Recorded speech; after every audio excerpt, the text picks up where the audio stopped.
kò sẹ́ni kankan tẹ́lẹ̀ dà mí ṣoore fún rí kò dẹ̀ sẹ́ni tó lọ́ dà mí ṣèkà fún rí. bí ti báwo kò yé mi. ibi tó bá kọjú sí ẹ ló máa pè é bó bá ṣe kọjú sí ẹ ló ṣe máa mú. bó bá ṣe kọjú sí ẹ ló ṣe máa mú. ẹlẹ́dàá mi ń dára. àrà tó bá wá kàn wọlé wọ́n wá rí pé oríire nítorí ìjọ tọ́lẹ́dàá mi pọ̀ ọmọ ẹnìkan náà fi bí ọmọ ẹlòmíì. so dára ni. bẹ́lẹ̀ ṣe jáde láyé wọ́n bí ń bò mí.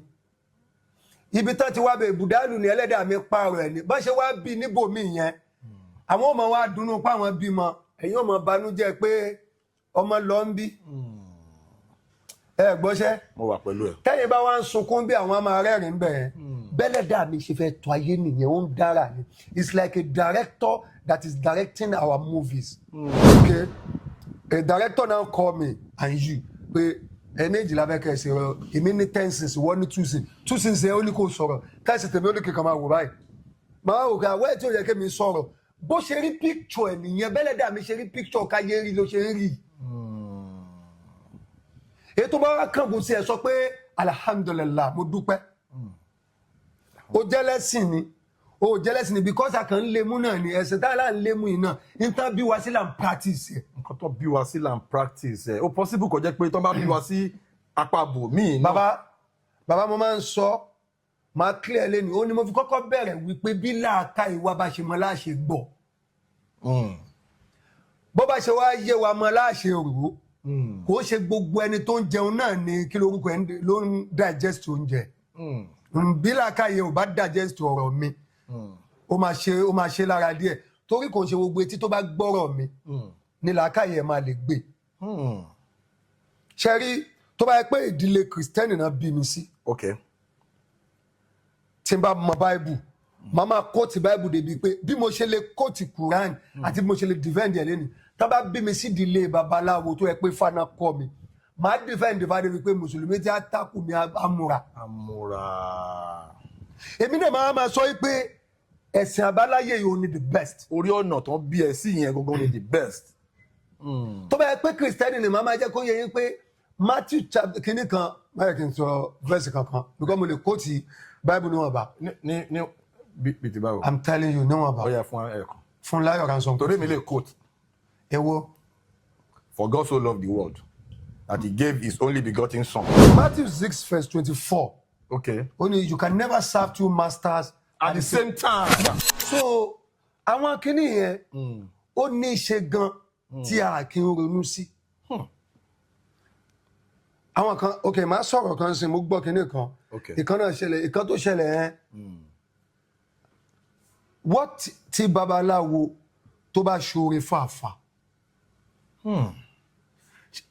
àáfàá máa sọ pé àwọn babaláwo máa wọ náà right torí pé wọ́n ṣe Islam. torí wọ́n ṣe Islam. babaláwo tó wá ń tún tẹ̀mí mọ̀ ni o babaláwo tó wá ń tún ọ̀nà ilé Ọlọ́run ṣe lọ́dọ̀ àwọn mùsùlùmí.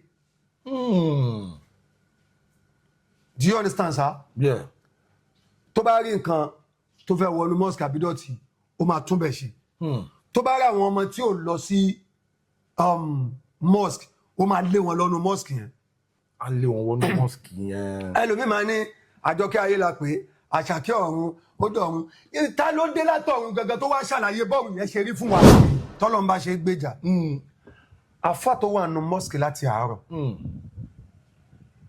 ó jíde mosque ni ó yan náfìlà ó ń bẹ lọ́hùn ó kírun fáwọn èèyàn wọ́n lọ wọ́n bá ní zuhuri wọ́n lọ wọ́n bá ní asri wọ́n lọ wọ́n bá ní magrib wọ́n lọ wọ́n bá ní ṣáì wọ́n filẹ̀ ní ṣáì ó wọlé lóru ó ṣe àsìkárù mọ́jú kí ló mú tí ó lè wọnú ilé ẹ̀ torí nǹkan kó.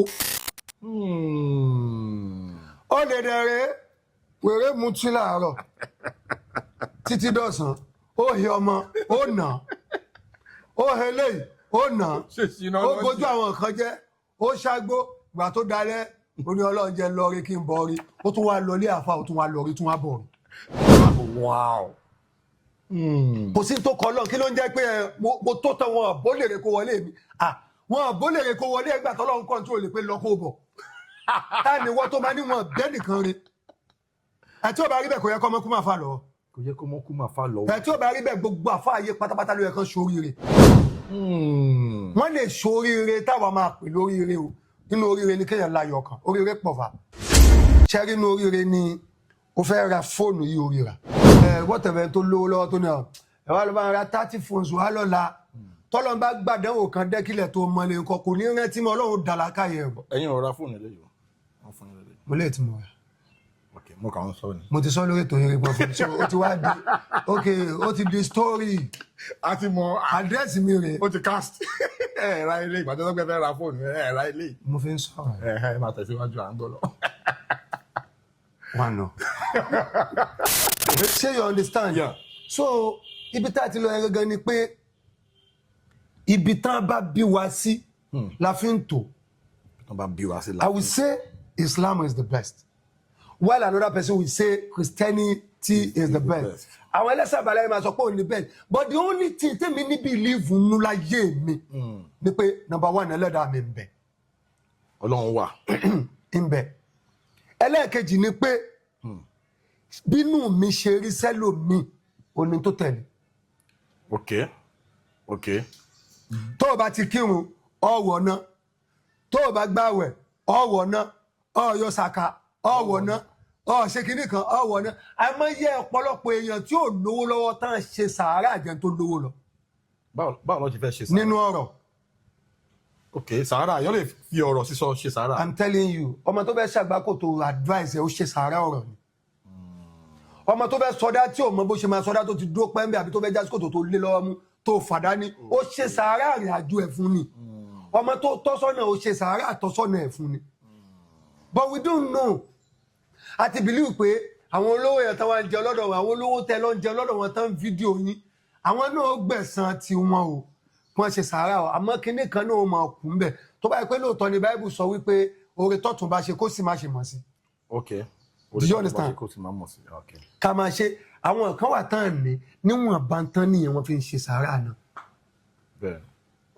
so ó lè má jẹ́ mùsùlùmí ó lè má jẹ́ kristẹni ó lè jẹ́ lẹ́sìn àbáláyé ó kó àwọn àtọ̀lọ́ ó kú gbogbo wa pátápátá àtọ̀lọ́ ta ló sọ pé torí pé àáfàá jẹ́ tó ń lìdí wa ó máa ṣáájú àwọn èrò tó wà lẹ́yìn ìwà àlejò náà ṣe ok ó ń ṣàdúrà lóòótọ́ ọlọ́run gbádùn ẹ̀ ń táìmù yẹn ọlọ́run ó gbádùn ẹ̀ tí ó fi jáde láyé ẹ̀ sọ́lọ́run ló pè pé ìwọ ló dáa jù nù wọn. torí kò sẹ́ni tó mọ̀. that is why ta ṣe kẹ́kọ̀ọ́ yẹn tán wọ́n ní ànábì ní a kà pé wọ́n ní ànábì ní ẹ tó bá ń lídìí wa ó ń lọ́mọ ọ̀dọ́ wa sáwọn tó lídìí wa ló ń sọmọ ọ̀dọ́ wa ń sìn. irọ́ àwọn ọ̀gá. ìtàn tó ṣẹlẹ̀ ń jọ́nà ni pé ẹnìkan wà ànábì wa ó ti máa ń gbòòrò ànábì sallallahu alayhi wa sallam. ó wá ní ó wá rí tí ó pàpè jẹ èrò pọ̀ wọ́n ń jẹun ó wá ní ó wá ń bí àwọn èèyàn pé Muhammad ló ń béèrè nígbà tó wá dọ́dọ̀ ànábì sallallahu alayhi wa sallam. sallallahu alayhi wa sallam ó wá ní ẹ dákun ẹni tó jẹ́ olórí wọn bí ló ń béèrè ànábì ní ṣe kò sí ó ní Muhammad yẹn ló ń fẹ́ ṣe ó lò ní rárá ìwọ́kọ́ ẹni tó jó lórí wọn ó bí lè pè é kó ń bá ànábì mi tó máa ti fẹ́. òkè tó máa jókòó sórí àpèrè kan ńlá kan. tí ogun wọn máa tò lọ sún àti wọn máa ṣe tùálé o báwọn tí wá ṣe fẹ́ káwọn èèyàn máa ṣe fáwọn lẹ́nu. ànábì ò ṣe special kankan. ànábì ló wá ń sẹ́fún wọn lóúnjẹ tí wọ́n ní àkọlé jẹ́wọ́ sẹ́ ìwọ ló ń sẹ́fún ànábì wa ní sayyidul qawmi khadimu ẹni tó bá ti jó lórí ìjọ òun lọ́mọ ọ̀dọ́ wọn ìwọ ló lead àbí báwo ló ṣe fẹ́ lead wọn to the success. kí n lè wọ́n sìn tí àmẹ́ márùn bá wà nulẹ̀ olórí ní ajókòó sórí tírísítà báyìí wọ́n á gbé pílò báyìí á gbé báyìí wọ́n ló máa wà comfortable. àwọn ajókòó báyìí àwọn èèyàn wá jókòó lẹ́ẹ̀lẹ́ lọ. man of the house. wáyé tó sọ fún wọn pé ẹ̀yin náà jókòó lórí chair ìwọ náà jókòó lẹ́ẹ̀lẹ́ ìjọ kan nìkan jókòó lórí chair káàtẹ̀ lórí chair ló máa ń jókòó tó ti mẹ́ ẹ lára torí ara lè béèrè fún jókòó lẹ́ẹ̀lẹ́ ìjọ kan ní káwọn náà jókòó lórí chair dán wò torí kó rántí ibi tó ti ń bọ̀ rántí ẹni tó sọ wípé o fẹ́ fi tiẹ̀ jọ tó bá yẹ pé kìrìsìtẹ́nì ni ẹ rántí bí Jésù ṣe rìnrìn àjò ẹ̀ tó náà rìnrìn àjò ẹ̀ tí wọ́n náà gbọ́ ìwọ náà má dó lórí ọ̀tá nìkan kó máa dájẹ́ kó wá máa hàn wọ́n lè mọ̀ ìwọ nìkan ló dá skul lẹ̀ ìwọ nìkan ló ní kán máa mú ìdá mẹ́wàá wá ìwọ nìkan ló sọ pé lè ti lówó kó mu wá bẹ́ẹ̀ náà ló ṣe ń gba àwọn nǹkan tó wà lọ́wọ́ wọn ṣéjọ́ tẹ́bi ń pẹ̀ nìkan fún. ọ̀rọ̀ yìí deep ó deep.